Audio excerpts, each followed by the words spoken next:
Welcome to the Beyond Physio Podcast, where we help you move, excel, and inspire others on your journey to your next level with knowledge and advice from experts and testimonials from our like-minded community. Dylan, Steven, it's been such a cool experience to get to know you guys, and I'm looking forward to getting to know you guys better over the course of the year. Steven, obviously, you're coaching me for my hybrid or HYROX debut in 2026, so I'm very grateful for that meeting. And Dylan, just training with you that one day and racing with you at ETA was an incredible experience watching you and Steven together. So very excited to hear all about it. I really wanted today to introduce our audience to the whole thing about HYROX, because there are a lot of guys and gals out there who are looking for something more. They've done triathlons, they've done endurance races of all kinds, but they're looking for something a little bit different now. And I think that HYROX actually meets a lot of those different wish list kind of items, where we're combining some lifting with a lot of running, and it gets to, I think, makes a really whole, well-rounded athlete. So let's dive into it. But Dylan, first, let's talk about Hybrid Raccoon Racing, which is your company that you've already launched. Yes, sir. Yes. Yeah, that's a racing company that I launched. I've been coaching for about a year now, and was coaching with an individual who I met through the sport of HYROX about 4 years ago. Coached within kind of the purview of his company and everything called the Friesen Method. And really up under that, I wanted to look at the way that I coach, the way that I train, before I ever branched off on my own. Does it work for other athletes other than myself? Because I've been a self-coached athlete since I was probably 17. Oh my God. So I moved through running and everything? Through running and everything. I was doing my own programming, all that kind of stuff. So when I got into HYROX, I was doing that. And you always question in a kind of N of one experience, does that translate over to other people? So I spent a lot of time building that up. And you speak to the people looking for more triathlete background, but they're like, hey, I want a bit of lifting. So when I look at the clientele that I work with, I've got athletes that are 19 years old up to just over 60. Really? Yes, sir. It's a wide range. Yeah, so when we look at the 60-year-old who I'm thinking of, he competed at HYROX Worlds. His whole background, he came over, started working with me about 8 months ago. And he had been a triathlete in the past. And he was like, I'm just so burnt out from triathlon. And I think I can do pretty good at this. So we started working together, took him through his first race and raced in Houston, and then came out of Houston, raced at Worlds. And we were talking the other week, and I was like, Jimmy, what are you thinking for this next upcoming season? I love how this sport prepares my body for aging. I feel like with some of the things that I was doing with triathlon and everything, I was running a little bit, I was biking, I was swimming, but it wasn't building that bone density and that muscle that's needed over time. This is what I needed in my life for training. So it speaks exactly to what you opened with. It's a sport that meets people right there in the middle. It's low skill, but it's high output, and it combines the levels of aerobic capacity along with strength and power output. And it causes you need to be dynamic. You have your burpee broad jumps in there. You have to be explosive. Jumping with age, not something you see that often. No, not often. So keeping that within a training program is big. And I don't want us to get too in the weeds on this without explaining what the sport is at first. Yeah. But like you were saying, there's so many components to it that are highly beneficial. And I think that it's a great sport for people to get into. Yeah. Regardless of what the background is. That's amazing. And then going from a running background into HYROX, what was that transition like for you? Oddly enough, I found it fairly easy. And if you look at HYROX, is interesting in the way that if you look at it, early on, the thing that you need to master is the running. Okay? Which you're getting down. I've got it down fairly good. But it's a funny thing. So you get the running down, then you get the station work down, and then to improve again, you go back to the running. And a lot of HYROX athletes will tell you that they were like, when I first entered into the sport, I was lagging on the running. I caught that up. Then I was like, okay, I need to fix these 3 or 4 stations. There will always be weak points. So you get those 3 or 4 stations down, and then you have to figure out, okay, how can I turn running into less of this is a recovery, I'm getting myself back, and turn it into an attack. And if you watch the best guys in the world at it, that's what they're able to do. They're not just surviving in between all of those stations. They're attacking, they're measuring, they're attacking, and it becomes very tactical. Or strategic too, yeah. Right? Because you got to save or basically use your energy wisely throughout the entire race. Exactly. That's amazing. Steven, let's go back into your background. How did you had an interesting background, come from basketball into HYROX. What was that transition like for you, and why did you even make that transition? Yeah, it's much different than the cross country runner over here. But yeah, I think oddly, Dylan and I have talked about this. Like, we don't really hear a lot about like basketball players coming into HYROX, but I played basketball my whole life. Like, all I cared about was getting a scholarship growing up, and played football in high school as well, but was always like a very well-conditioned athlete and was always the best at conditioning workouts for whatever team I played for. And I think there's some aerobic capacity building that happens just through playing tons of basketball growing up, especially when you treat it like a year-long sport. So honestly, I've just always been someone who loves training and competing. So I was never really like a pure runner. I think I'm realizing now I probably would have excelled at it, but yeah, was always a competitor, played in men's leagues after playing college basketball and played a lot of sand volleyball and stayed active. Was training, had no idea what HYROX was. I knew what like CrossFit was, but this sort of, I just made like a comment to my brother one day who was really into CrossFit. I was just like, I really just love something that I could compete in again, and something other than like a men's basketball league or sand volleyball in the summer. And like within a week or two, he just found something and sent it to me, and it was HYROX. And I was just like, I got to sign up for this. And it was Dallas 2023 was my first race, which is only 19 months ago. But yeah, I've always been someone who just like loves the process of training. And it's just, I really thrive off of being able to set goals and milestones along the way and hit those. So I almost I love competing, and seeing the results is awesome, but like that training process is awesome. And then I'm super data driven. Oh yeah. Absolutely. And HYROX is full of data, and it's basically a standardized sport. And so that is also super appealing to me because you just know what you're training for. Compared to something like CrossFit where you have to be prepared for any type of movement, and you have to have minimum skills and strength requirements, where this sport just doesn't have that. It seems then like HYROX would be a sport dominated by a lot of CrossFit guys and gals. Is that something you guys also see in the competitive world? No. Not necessarily. Oh, No. really? No. It's something that was talked about a lot, that the second that CrossFitters decide that they're going to try to do this, they're going to crush it. And they've done okay. I don't know if there's been a CrossFitter yet that's gone under 60 minutes. Oh, really? Yeah, but I think that it's a weird discussion, and it's weird to even pit the two against each other, because I'll be the first to say that the skill set for a HYROX athlete cannot translate over into CrossFit. Definitely not. And so the comparisons that people want to make, where they're like, HYROX is for athletes that can't do CrossFit. So maybe I just didn't want to do CrossFit. Exactly. I probably could do it. I just couldn't do it at this level. I could fast. learn how to do all of those things. I know how to snatch. I can overhead squat. I don't do it. I can do it all. But the thing is, when you take CrossFitters and bring them over, I would say that your really high-level CrossFitters do better on average than a HYROX athlete would do translating to CrossFit. Sure. But they can't come over and dominate. And I think some of that is because of the past past CrossFit programming and where things have been emphasized for them. And it has not been much on aerobic development. And I think if you gave them a lot of time, they would get there. But like we look at James Sprague, who won the CrossFit Games last year. Okay. So he came in. People could also talk about the CrossFit Games last year was a mess with how things were, all of that. So you could put an asterisk beside that, but we have to use him in this case. He's come over and raced HYROX. He went 63 minutes. He's a really good athlete, super nice guy. He and I actually have the same agent. So with all that said, he just raced a half Ironman. You've raced half Ironmans, correct? Just out of, what was your time for that? Oh my gosh. If you can remember. It was too long. Actually, I almost DQ'd. So okay. Okay. I was mentioning for that one. But either way. So his time was somewhere 5 hours and 23 minutes, something like that. That's a very good time. It's good. But like, I've got a female that I coach, and her half Ironman time's 4 hours 17. Oh wow. So it's like the aerobic side of things aren't built up for those athletes to be able to come over, but they have this general preparedness that allows them to do everything.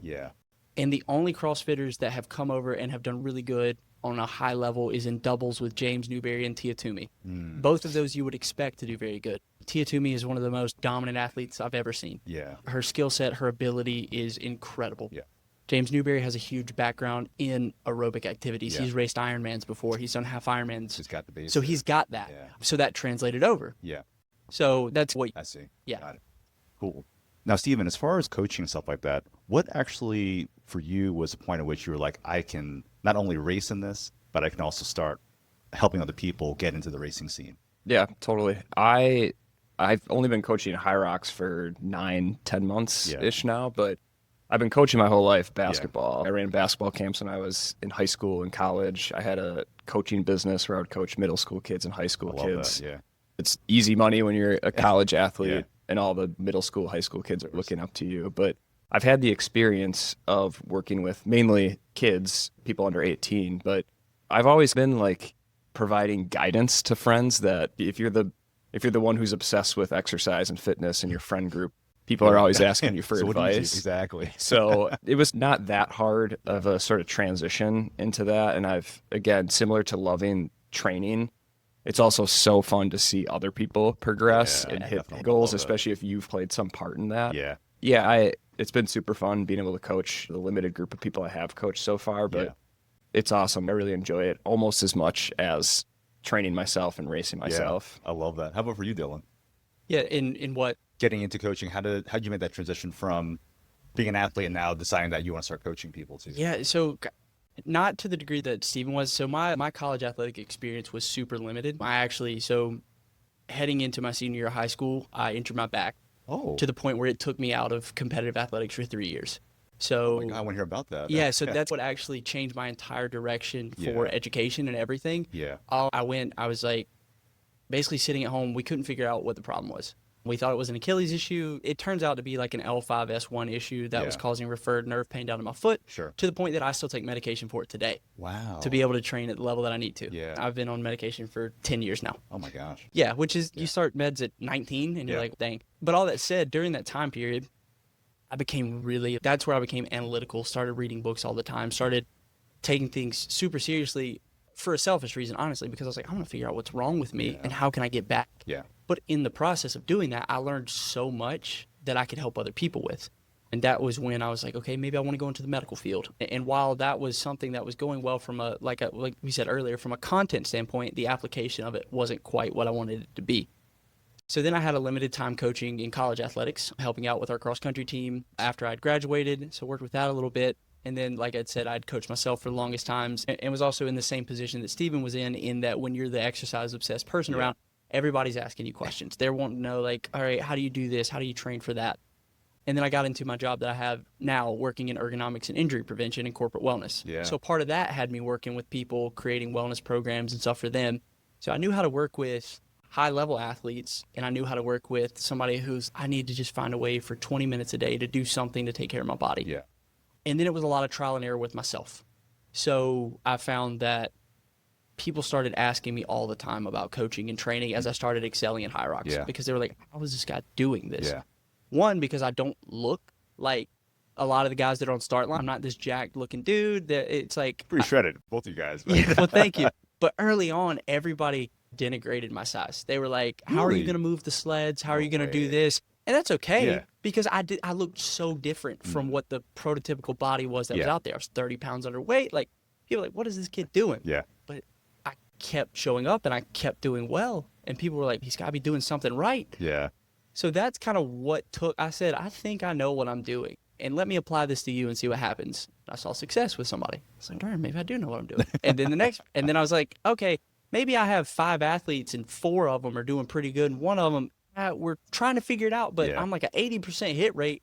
I might know what I'm doing here.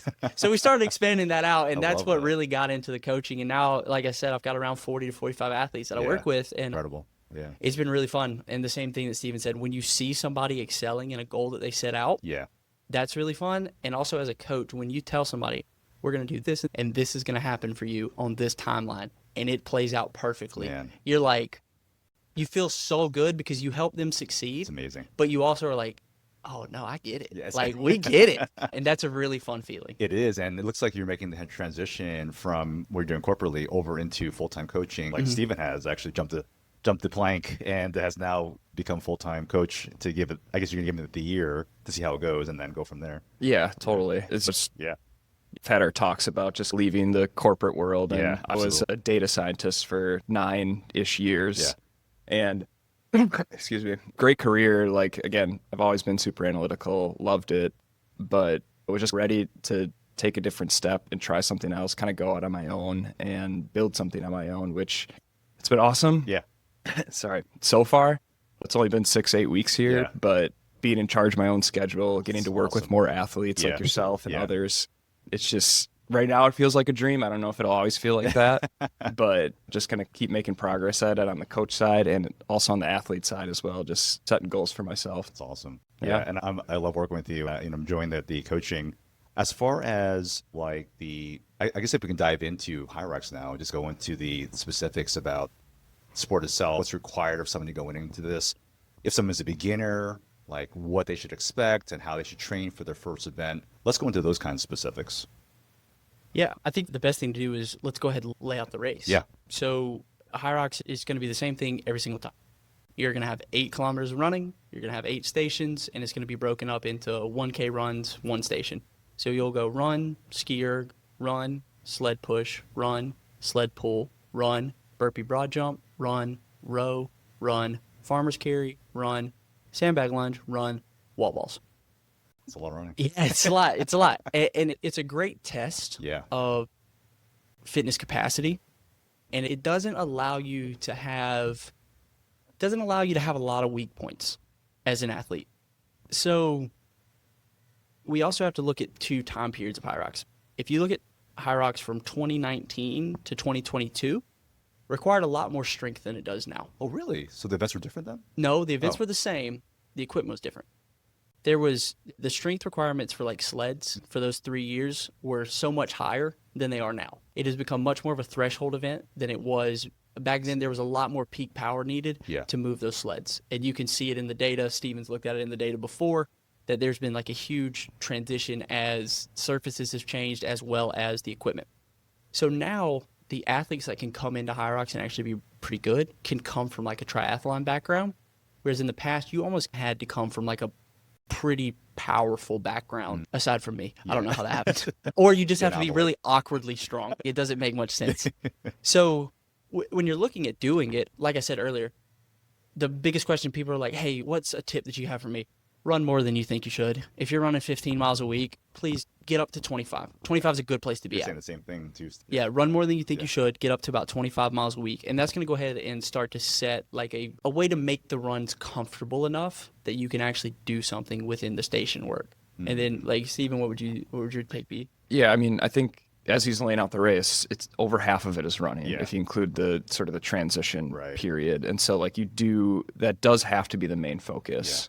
And I think what Dylan and I do a ton of is also ski erg and row and bike as well, where like not everyone can just jump out of the gate and run 25 miles per week. And I wouldn't suggest that for anyone who's like brand new to running and like really wants to do a HYROX, but you can build aerobic fitness through the machines. But I think I'll start a lot of newer athletes out on a lower mileage program, but have them doing a ton of work on the ski erg and the rower, because there's not a ton of risk in getting hurt from doing that.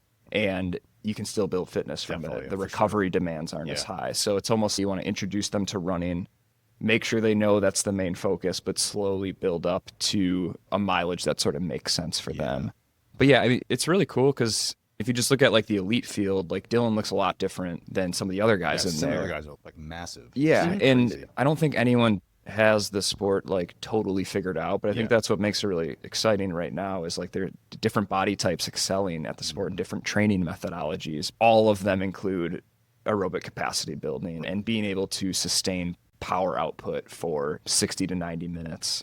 So it's, again, super data driven. You can really break the race down into pieces and you get to see all your splits. So we can see where are you really bad at pacing and you go out too hot, or are the burpee broad jumps crushing you? Or did you run a really good race, but your wall balls, just destroyed you at the end? So it's just cool because you can, especially for the beginner athlete that does one race, there's generally a lot of low-hanging fruit for them. It starts on the aerobic side, but also if you see that they got crushed by particular stations, you know what the event is, you know what the race is going to be, you can train those and get a lot better. So again, it's that kind of puzzle, figuring that out is super fun for yourself, but also for other athletes. That's awesome. Let's talk more about the events as far as the non-running events. How would you like walk us through those as far as the businesses and what's required? When we get to our ski erg, you got 1,000 meters on there. When Steven talks about pacing, if you want to see terrible pacing, I want you to go watch a men's open race, and I want you to watch the first 8 minutes. And you will see some of the worst pacing you've ever seen in your life, because everybody goes out so hot and they attack that ski erg, and I'm like, you have nothing to gain there. Please don't do this. So every athlete I work with, the first, like, I'll write out an entire race plan. And the first thing I'm telling them is, one, the ski's a trap.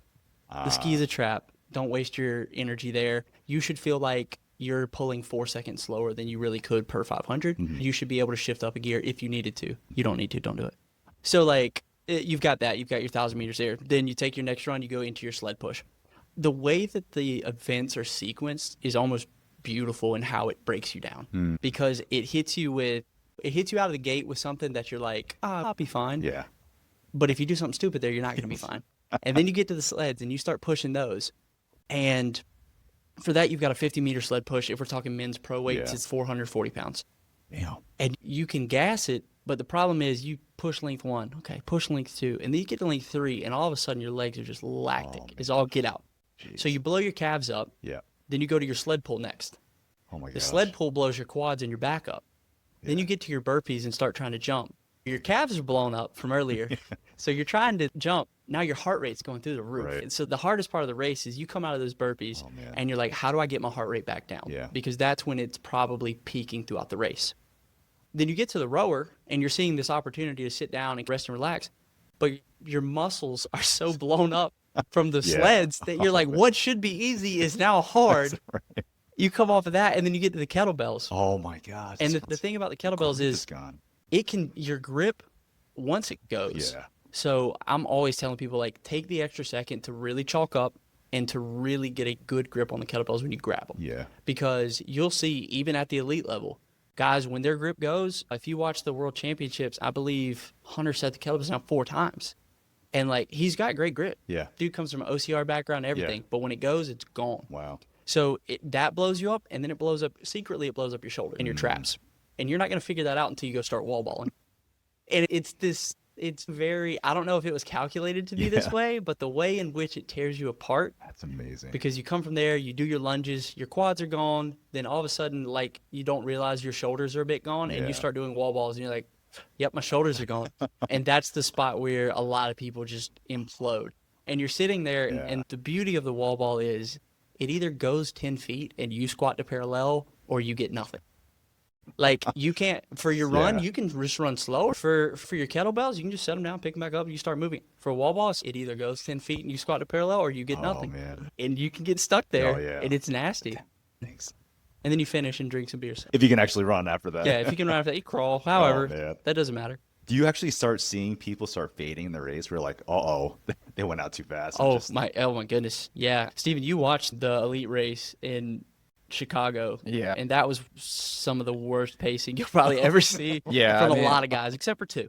You get a bunch of guys in a start tunnel and with rap music playing, and there's a lot of egos in there. Sure, adrenaline's whether it's the elite level or the open level, it doesn't matter. The guys are going out too fast. But yeah, I mean, you can look at the data and you can see, are my run splits getting slower for all 8 runs? Yeah. That's probably a bad sign. That probably means you're going out too fast. Yeah. Yeah, it is just an incredible fitness test. Yeah. And it's a long event. It is clearly aerobic. Yeah. Even for the best in the world. Right. But it has these like anaerobic spurts almost at burpee broad jumps, and then obviously at wall balls you're fully anaerobic at that point. So it's really hard, and it doesn't get easier the fitter you get. You're just going faster. Exactly. It's just up harder. And the grip thing is interesting too, because by the time you get to kettlebell or farmer's carries, you don't necessarily realize, like, sled pull takes a lot out of your grip. The rower takes a lot out of your grip. And then if your body is just exhausted, I have made a mistake where I quickly put my hands in the bucket to grab chalk, but I didn't reach down far enough. At the end of the 200 meters, my grip gave out, similar to what you saw with Hunter. I don't even know what to do. I just can't pick it up with one hand. So yeah, those little things matter, especially when you're trying to shave off seconds from your time. That's crazy.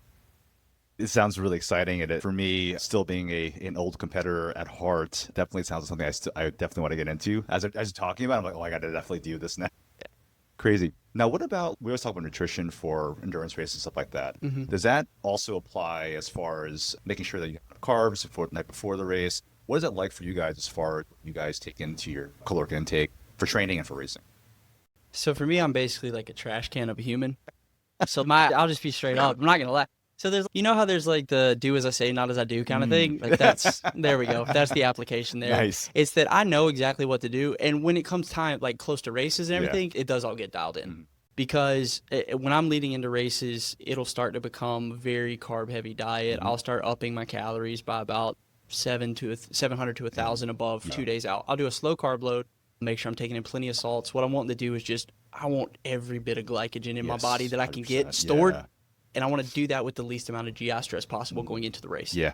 So you want to have all that dialed in, because over that hour, you're expending probably 12 to 1,300 calories with the work rate that you're putting out for 60 minutes.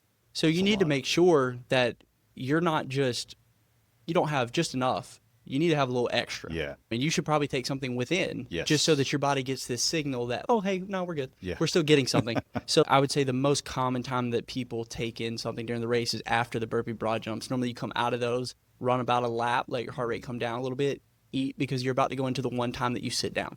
Oh. So at the rower, yeah, that's normally the best time to take something in. And then everybody has their own thing that they know their body processes well leading into races. For me, it's white rice, salt, and cheese. There needs to be enough in there that from a fat and protein perspective that I'm not just hitting myself with carbs, or else you're not going to feel your best. You need to do something in addition to that. So the person who's I just want sugar and carbs and be like, have something to blunt that effect a little bit. And so I normally go that route leading into races and stuff. But then intra-race, of course, you're just like quick as sugar I could possibly get. Absolutely. And so, Steven, I don't know what you do differently or the same. Yeah, well, not everyone's finishing in 55 minutes either. Like some people are out there for an hour and 45 or 2 hours. So it might be a little different. But I think like a quote that everyone says is nothing new on race day. Yes. Don't try something totally brand new, which I know you've made a mistake before. I think we all have it. Something. No, I have. Just know your body, try things out in training. I like to you don't just want to do race simulations all the time, so that's going to destroy your body. But for hard workouts that you're doing, go through the routine of what you're going to eat on race day. Again, rice, sourdough, honey is what I really like to eat mine too. on race day. Yeah. My wife makes homemade sourdough, so that's crazy. Very thankful for that. But test it out. I think for Dylan and I racing men's pro in a regular race, that's at 8 p.m. sometimes. So it can be really challenging to plan out that full day of eating. It's stressful too. I don't do like a crazy carb load the week of. I don't think it's long enough of an event to need that really for me. But I think like taking those 48 hours before the race really serious, but not adding something new that's just drastically different from what you did before. You don't take your first gel that you've ever taken in your life after you do burpee broad jumps. So I think consistency, learning your body, it all comes with like trial and error. Oh, definitely. Yeah. I remember when I was big in the triathlon years ago, I was taking goos, whatever. I saw this other gel that caught my eye the day before a race. I was like, this is going to be it. Yeah. Oh my God. Like I couldn't even ride the bike because my cramping, my stomach, everything was going on. Oh, it was just like a big mess afterwards too. But I've learned that lesson too many times. Well, you don't expect the goo to be that different. You're like, no, it'll be the same, but it's got something in it that's going to be, and actually it has some in it, but it wasn't what it was like. It wasn't what you needed. You're like, dang. That's awesome. So let's talk about, and I want to go back to your athlete who's in the 60s. What I love about that is a lot of our athletes here that we see as clients are 40 to 60. That's our ideal sweet spot. And runners, endurance athletes, people who are into hybrid sports and stuff like that. What I loved about what you said was that he felt like this was something that he needed at that stage in his life to optimize his health. And I think that's what a lot of our runners really need too. Because a lot of them are just running the entire time, which is great. I love running. But if they're not supplementing it with things that will challenge their balance, challenge their strength, challenge their power output, I think that they're doing themselves a disservice and actually maybe shortening their lifespan in running, if you will, because they're not adding those kinds of things into their training. Yeah, I agree with that. Like you said, between 40 and 60, I have a bunch of athletes that fall within that range, per view, males and females, that are all within there. And it's great if you are, first off, if you're out moving your body and doing things, perfect. Exactly. I'm happy you're doing that. But if you're really looking for like longevity in your own life, one, don't train like an elite athlete is what I'd actually say for the first thing. Don't try to train like an elite athlete because an elite athlete lifestyle is not sustainable. Yeah. Now, the training for this sport is sustainable if you're doing it within the confines of, okay, I'm working out for 45 to 75 minutes a day. I have some days that I'm focused on mobility, some days I'm out running, some days I'm strength training. That's almost a perfect blend of what your body needs and from a stimulus to adaptation standpoint. If you're continually only hitting your body with the same stimulus over and over again, it's going to get used to it. It's not going to be challenged enough, and it's not going to adapt. And what you have to do over time is you have to make sure that you're introducing things to make it adapt. I agree. So the person who's running 5 times a day or 5 times a week and they're running 4 to 6 miles, okay, that's awesome. You're running 20, 30 miles a week. But now I need you to kind of be strong. So I need you to start lifting something. I need you to put some axial load on your body so that both your nervous system and your bones are feeling that compression, and that's going to cause that bone density to increase. Exactly. So that as you get older, I need 2 things from you. I need strong bones and I need balance. Because if you want to look at something that'll make an individual really go downhill in old age, have them fall and break a bone. That's the biggest thing. Oh my biggest gosh. thing. So if we can have people working on those 2 things as they progress, you're going to be able to run longer, and you love running. Clearly, that's what you like to do. So take a little bit of time to do something outside of that so you can keep doing what you love, and it's going to pay dividends not just for the sport that you're doing, but for your overall lifestyle. And I think that this sport does have a lot of things that can contribute to that. Yeah, and I like that you said that, Dylan, because I find that a lot of runners will say that I don't have time to fit everything in. Yeah. But if you look at adding in weights or adding in things that will challenge your power and stuff like that into your training as part of your entire training plan, it's a very different perspective. And that's been, I think, the hardest thing even for me as a clinician, trying to change the minds sometimes of runners. Like, listen, running's great. If you add these other things in there, it's part of your running plan. It's not like this separate thing that you do on the side. Trying to change that perspective, I think, is something that we've been trying to do to help optimize our runners, all that we do. And I wouldn't say it takes that much time. No, it doesn't. It doesn't. No, Strength training can pay off in very small doses. 100%. Yeah. And I'll let Steven speak to that. Yeah, you don't need. That's why I think HYROX is so cool and would be great for this group of people that we're discussing, is because the strength demands are not that high. Doing strength training doesn't mean, okay, we're going to get you on a back squat program and super heavy loads. Exactly. You don't need to do that. There are other ways, especially for an older athlete that is used to just doing tons of endurance work. I think the key is what you've talked about. The strength training is going to enable the running for you to do it longer. Yeah. And adding in some cross training. So I think the variety is also really good. And yeah, we're not talking about making you a high level CrossFit Games athlete or power lifter. It's there's a lot of that first 20% you do is going to produce a lot of benefits for you. So I love that. Let's talk about your coaching philosophies and stuff like that. Steven, with you emphasize stacking days, weeks, months, progress.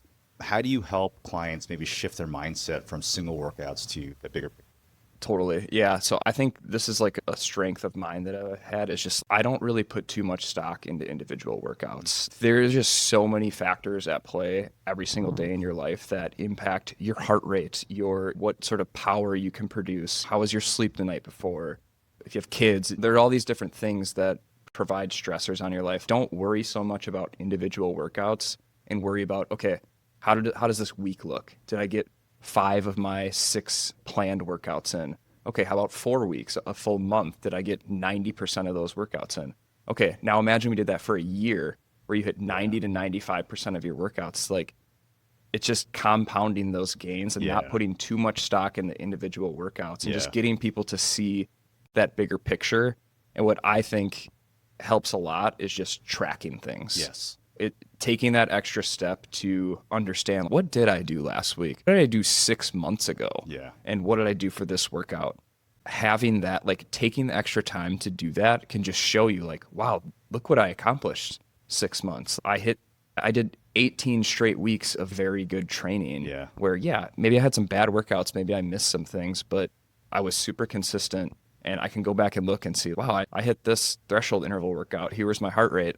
Look where I am now, and look what that resulted in. So I always say my programming is very simple, but it's always going to have progressions in it. Yeah. And we're always going to be able to go back and see, what did I do 3 weeks ago, 6 weeks ago, Make comparison months there ago. too. I love that about HYROX, which is different from CrossFit. Talked about this a few minutes ago, where it is standardized. So you can really see true progress race after race to see what things need to get worked on, like you said, which is cool because maybe years from now, you go back to your first race and say, oh man, I used to suck at that, but now I'm really good at these different coaching philosophy. Dylan. It falls a lot along the same lines. Yeah. I'm really a strong believer in the most important factor for improvement is consistency. To the point, people tend to overcomplicate things. No way. To a large degree. To a large degree. And a lot of times people tend to overcomplicate things for the fact that if you make things complicated and muddied enough, you can sell folks stuff. If I make it seem like, this whole training, it's such an enigma. But I understand it. And I can help you understand it. For this price. Like, it happens a lot. But that's not really the case. Like, so with a lot of my athletes, what I'll tell them early on is I would like to make myself almost useless to you. I want you to understand your training so much. I want you to ask me, why are we doing this? What's the purpose of this? What's the value of that? To the point where you could do this on your own if you wanted to. Because I think that's also what a coach should be doing. So I'm thinking of two things. I'm thinking of, can I make this consistent for the athlete? And am I growing the athlete's knowledge base, intelligence, ability to take this and do this on their own? If I die or like whatever, like you're like, dude, I've worked with Dylan for 2 years. I'm pretty sure I understand this stuff. Yeah. The only reason that I want to keep paying is because I like the guy. Like, yeah. So I think I've learned enough at this point. But I think that should be your goal as a coach. Yeah. You should be growing people to the point where they're like near your level, but you yourself should continue growing as well, so you can continue like moving everything along. So I look at it from that way. It should be developing the athlete for the long term, and you can do that with, like Steven said, progression, simplicity, and then repeatability. Let's go back and look at what we've done in the past. How did that affect your body? How did you handle it from a stress standpoint? What did that create for you from an output standpoint? Is this a good match? Yes or no? Yes. Continue working that route. No. All right, let's move it and go in a different direction, see if you respond to that. I've had to do that with athletes before. And it's cool to see, but you have to not be so stuck on one philosophy, especially when you're working with 19 to 60-year-olds. Very different. Those are not the same. Yeah. You can't do that. Now, if you were like a college coach in sprints and you just had this philosophy for 110 hurdlers, okay, then maybe you could lock in on that. And that's what you coach by. That's your coaching philosophy. When you're this broad, there needs to be very loose terms on which you're able to, I'm going to negotiate over this way and work with this person here. And I'm going to do this with this person here. You can't be tied to just one thing. Definitely, I agree with that. And so let's go into the older population, 40 to 60 for you guys. What are some things that maybe you guys take into consideration that might be different working with someone 40 to 60 versus somebody who's... Do you want me to take that, or would you like to start? You can go ahead. Recovery. That's going to be the biggest thing. I was going to say, that's the biggest. I'm living it right now, so recovery is definitely a thing. That's going to be the biggest thing. You just can't tax the body the same and respond to the stimulus in a quick enough time period as a 19-year-old kid can do. They're not like babies, because babies will just fall down and bounce. Basically, their baby's recovery capacity. That age. Golly, if I could take if I could take my 2.5-year-old son's ability to recover from things and transplant that to my body, dude, I'd wake up every day and be like, let's go. He woke up. No warm up. Yeah, no warm up. I wake up in the morning, I'm creaky and everything. He wakes up in the morning. Wait till you're 50. Oh, I hope I make it. He wakes up in the morning and he goes, I'm a monkey. And I'm like, what are you? This is his first reaction. I'm like, dude, you're living. I love it. But yeah, so you think about that. You think about recovery, and you also think about the training load. You could hit a 19 or 20-year-old with a really hard workout with a lot of top-end speed and stuff like that. You can't prescribe that to somebody who's older. You can have a little bit of it in there. Yeah. It should still be in there because they still need to touch that. But if you're trying to get a 60-year-old to sprint or do hard sprint workouts the same as a 20, you're going to end up with probably a hamstring injury or an Achilles injury or something like that. You need to ease into those kind of things and make sure that you've put big distances between hard efforts, because the body's just, like I said, just can't repair in that time period. Yeah. So you have to think about that. Definitely. It's funny you say that, because a majority of the guys that we see, women actually for that matter, in the age group, they still train like they're in their 20s. And I have to bring them down to earth and say, listen, I'm in the same boat. Yep. You don't have, and I look at the training week and be like, you don't have any rest days in this. Where's the rest day? Look, I walk for half an hour, whatever. No, you need a real rest day from all the stuff that you're doing. That's why you're constantly getting these same issues year after year. And so it's a big perspective shift for them. And for myself too, it was actually a big change where I had to realize that, you know what, I'm not more. And I need more time to warm up and to work out. And for any of our audience out there, if you haven't already heard me, if you're not a current client, you guys all know, you gals all know that you got to have at least a rest day in your training. And if you're going to increase the intensity, make sure that you do it smart. And as Dylan had mentioned, making sure that you do have a hard day in there, but also make sure that you have a lot of easy days too, to make sure that you have a balanced way of training so that you don't get hurt on your big race, whether it's HYROX or whether it's your marathon coming up?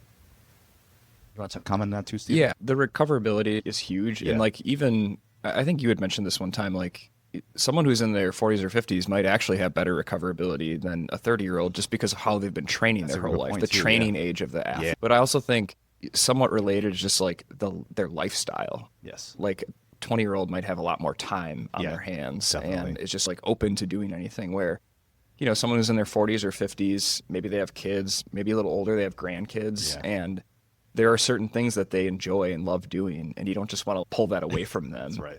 But yeah, the understanding training load and making sure there are an adequate number of rest days between hard workouts, I think is huge, really, for anyone of any age, because just different type of athletes respond differently to training loads. That's true. Like Dylan and I are different types of athletes and respond differently to intensity and volume. So For sure. yeah, you can't just stick to the same principles for every single athlete. That's why I think one-on-one coaching can be super beneficial for people that need that guidance. Yeah, that's for sure. Now, going into the physicality of HYROX, what are some of the common injuries that either you have both experienced, if at all? I know you're both very healthy, which is great. Or injuries that you've seen your clients or other athletes come across that are things that people should be aware of when they are getting to HYROX? Honestly, I've been lucky. The entire time that I've trained, from when I started racing, I have not had a single injury that's kept me out for, other than like a rolled ankle or something. And then I miss a couple days. And then it recovers. But from a long-term injury standpoint, I would say some of the things to be aware of is if you're pushing a lot of sleds, plantar fasciitis, something to that effect. Make sure, like, I do have my left foot. I was warming up for World Championships in 2023 in Manchester, and I was pushing, and I felt just a little something in my heel, like a little pop or something. That has never gone away. And it still shows up to this day. Every so often, if I push sleds too heavy or something like that, I'm sure I have some kind of maybe partial, little something that's a problem back there. But if we're looking at issues, you might have something along those lines. The other issues that I tend to see from people can be their knees. Yeah. If they start doing a lot of wall balls and squatting and stuff like that, I think one of the biggest mistakes that people make is they'll look at wall balls and they'll see that their race went poorly at the wall balls. And they'll say, every single day, I need to hammer these. I need to do 80 to 100. That's a lot. And you're trying to do that every single day. And you're like, oh, yeah, if I do this for 30 days straight, it doesn't actually pay off. Yeah. And I've given that a go before. Like, I did 100 days of 100 wall balls. And I didn't get injured from it. Yeah. But I'm looking at it, and I was like, I wanted to see if it helped. And then I looked at how my race results went. It didn't help at all. Oh, my God. It's like, oh, man, I was applying this continual load on this one single area of the body routinely, and it didn't even make a difference. But it really could have upped my injury risk for some kind of issues with patellar tendinopathy, anything to that effect. For sure. So you look at knees, you look at feet, Achilles, stuff like that, and then stress fractures. Oddly enough, that's the one that I've seen that have taken out a couple of That's really interesting. elite athletes. I'm thinking of Beau Wills, the New Zealand athlete leading into 2024. What happens is you get a lot of athletes coming over from a non-running background who do the thing that Steven was talking about. Hey, don't ramp your volume up too much. They realize that running is the key. Yeah. So they start really leaning into the running, and they run too much and get hurt. And I've seen that happen with 3 elite level athletes that have done that. And they learn from it. Yeah. And you also find out during that time period, this is what I sell a lot of runners on.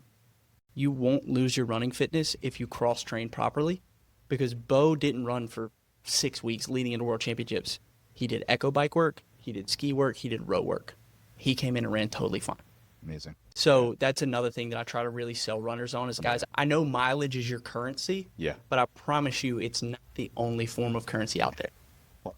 Yeah, I think like calves is the only other you mentioned Achilles, but personally, like when I was doing my first 1 or 2 HYROXs, trying to hit mileage goals and focusing on that one number led to some calf strains. Just as you see your Strava and you're like, oh, I only have 20 miles this week. I need to get up to 25. Like, I think that's where you start to get a little, because that running load, is, especially if you're not an experienced runner, can just really catch up to you. And I think the guidelines of increase 10% per week are really shouldn't be followed, and it should be a little more individualized. And it gets back to the cross training. Like, mileage isn't the only number for running. It's like intensity also matters. What pace are you running those miles at? So I think that's just something to be really careful of on the running side specifically. And if you're pushing sleds every day, like, I think that puts your calves and Achilles at a little bit more risk as well. For sure, especially if you're not warmed up and just going into it. Now, that being said, what are the best kinds of shoes for a HYROX event? 'Cause I'm thinking like running shoes aren't great because they don't have a lot of grip for you're doing like the push sled. But what do you guys recommend? It has not been invented yet. The best shoe for HYROX has not been invented yet, in my opinion. And I would expect it to come to the market soon. At this point, I've converted Steven to racing in the Mizunos. Yeah. Get out of here. You don't slip and slide on the push sled with that? No, so the Mizuno Wave Rebellions, all of the models, the one I race in the one, I think you race in The two. the two. Yeah. They have a really good tread pattern on the bottom. They have these little diamonds, like all these diamond studs on there, and that's what I look for in a shoe. Yeah. To be honest, and I've tested so many shoes. Yeah, imagine. Yeah, Steve, I think you have too. Yeah. It's like what everyone's racing in. If you look at the elite field, like everyone is looking for a shoe that has good grip on the bottom, but is also probably carbon plated. Yes. Yeah. So there's just some give and take because a carbon plated shoe is not phenomenal for like lunges or wall balls even or burpees. So their running is the main thing. Yeah. So yeah, I think you'll see a lot of Endorphin Pro 3s and 4s out there, the Saucony brand, and then Puma is obviously the big sponsor of HYROX, so they've made a big push. But yeah, I would just like test shoes in training. Yeah. You don't want your shoes like people's shoes slip off on sled push specifically, that and does like you don't, happen. Okay, you obviously don't want that to happen. Yeah. So don't just buy the best super shoe on the market and expect it to be really good for HYROX. Yeah, I think more brands will get into the game. I would guess here, but yeah, I think what I also think is lacking is like a training shoe. Like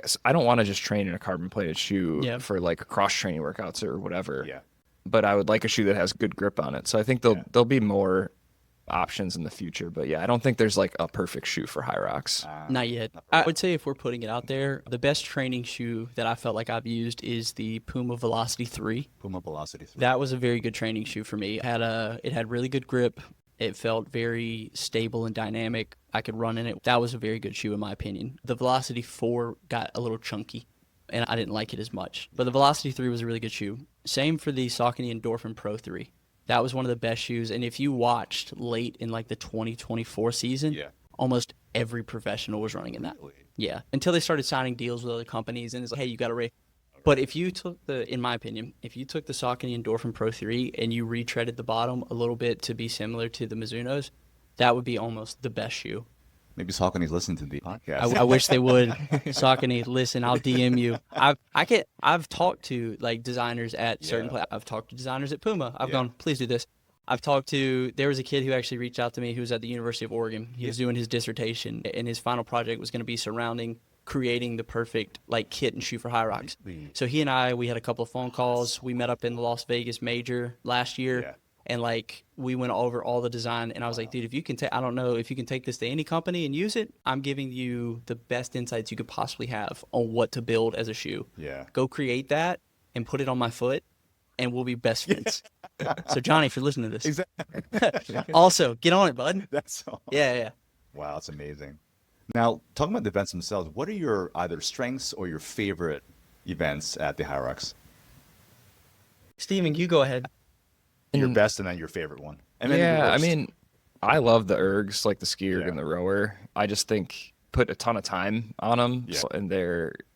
I think I like them a lot because people think they can go super fast on them. They burn out, so it's always like a spot where you can't really make up much time on those stations. However, you're just like your ability to tolerate the pace that you're going, and it's not going to crush your next run. That's where I personally enjoy those two. As far as like my best station, I don't know. I think I'm like well-rounded. I would say burpee broad jumps and wall balls are generally where like most people can make up time. Yeah. Burpee broad jumps, like relative to the elite guys that I'm trying to chase, that's where I need to focus my time on. And it's not just the burpee broad jumps, but it's running after burpee broad jumps. Heart rate skyrockets. You need to be able to get back up to your run pace. So that's where I focus time on. And the sleds obviously if that sled's moving like butter, then the sled push is really fun. But if it's not, then it can be can be pretty tough. But yeah, I would say the ergs are definitely my favorite. Got it. You don't? For me, the burpees, the sled pull, and Your favorites? yeah, I really like those. I feel like Crazy. Yeah. I'm gonna say. Yeah, I feel so like I feel like for sled pulls, I Yeah. really pull above what it seems like I should, and that's always been a place for me where I move the sled pretty well. So I like the sled pull, Yeah. and then the burpees, I feel like I can really attack people there. Yeah. And I can put you under duress, and your heart rate's going to go through the roof, and mine might get close, Yeah. but I'm willing to go, and I like them. Yeah. I do burpees a ton. I went for the world record in an hour before it. Wow. I have a large background of burpees, and so it's made it to where it's, okay, that's a movement pattern that my body's pretty used to. Yeah. And then lunges, I don't know why. I'm terrible at squatting, like heavy weights. Yeah. I can lunge pretty darn well. And I can lunge for volume. So I get to lunges, and I feel like I have 3 attack points in the race. I'm like, I can sled pull my way back into things. Then I can burpee broad jump. And if I'm with you, I'm leaving you. And then at lunges, I feel the same way. Like, it's almost, I have really good attack points there. And then I have other areas where I can easily falter. So wall balls have been the bane of my existence before. Luckily, they've gotten better. Don't know how. That's the thing that Maybe all puzzles. those wall balls you did in the past. Yeah, that's what it took 3 years for my body to go, oh, you were doing that? Come here, let him get good, let him get good. I was like, Oh, man, that's awesome. but normally when we do them side by side, Steve is out repping me. He's just flying through. Like, his cycle rate is great, and I'm like this slow moving elevator. I'm like down and up and down. It's a fast switch versus slow twitch Yeah, yeah. athlete. It's the At boy- play. You can dunk, yes? Yes. Yeah, dude, I couldn't. man. My basketball would. I'm right there too. I can't even. So as far as, let's talk about mindset, because it seems like we're heading that direction, because there's a lot of pain involved in this event, and there's only so much you can do physically, but that mindset has to really kind of get you through. What's it like for both you guys? Yeah, speak 2 words.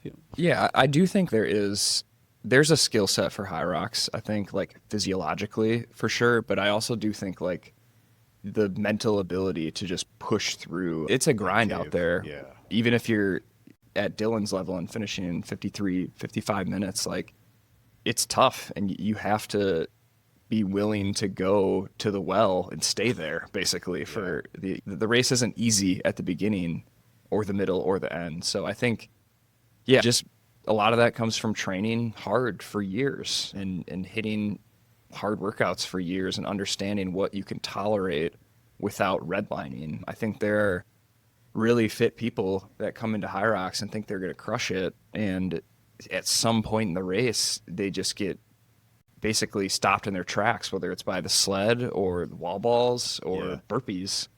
So yeah, I think that mental side comes from experience for sure, and what your sporting background is. Do you have a ton of experience competing in high stress events? So I don't have some like mantra that I say to myself in races, but I think it's just like really staying locked in, and at the end of the day, it's just you're just running around a convention center with your shirt off doing some functional movements in between. So it's not the most difficult thing in the world. Yeah. It's a challenge. I love that. What are you doing? I'll say that when you're having a great race, it's effortless. It almost feels effortless. The times that I've gone 53, 55s, it's not really that hard. There have been races where I've gone 59, 61 that are so much more difficult, where you're just like, you're suffering. Yeah. It's when your body fails you, that's when the mindset kicks in, my opinion. Like, I think there's so much with the mindset going on outside of the actual race day. Your mindset is developed in training. And I've always said, like, I would still train pretty hard if I wasn't competing in this, because I like to train hard. But there are times within workouts that I'll legitimately, I'm coaching myself in my head. And I will designate that time within that workout as these are the championship rounds. This is where you win. This is minutes 48 to 56, where you're going to have to be very uncomfortable. And it's in a workout where I'm sitting there thinking about that. I'll come off of I have workouts where I'll end with a set of 100 wall balls. And I'll pick that ball up and I'll get to 64 and I'll want to break. And I'll go, Dylan, you have 36 wall balls that I want you to not let that thing hit the ground. Now, if you were just training for nothing and you were just working out, you could let it hit the ground. But these are 36 championship reps. You need to hit those. That's where you need to be uncomfortable at. You should be uncomfortable in all of those situations, knowing that what you're trying to create is an effortless display when you're out there racing at your highest. And then also when you've been somebody who is successful, when people look at you and they think he's supposed to win, he's supposed to do that, and your body's letting you down that, and you're failing. Like, I'm not going to win today. And I'm not going to put down even close to the time that I'm capable of. That's another time when mindset comes in. You don't drop out of the race. You suffer. And you suffer.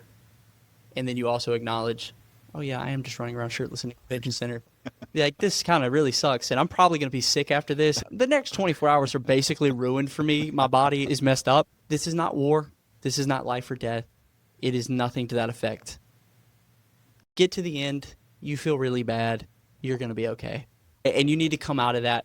And it's a very weird thing to level because you need to be competitive, but you need to also be realistic as to how serious is this? And that's such a hard thing to level. Yeah. Because I heard them talking before one of the races, like before, I can't remember, maybe it was the doubles race. And they're like, this is going to be war out there. These men are going to battle.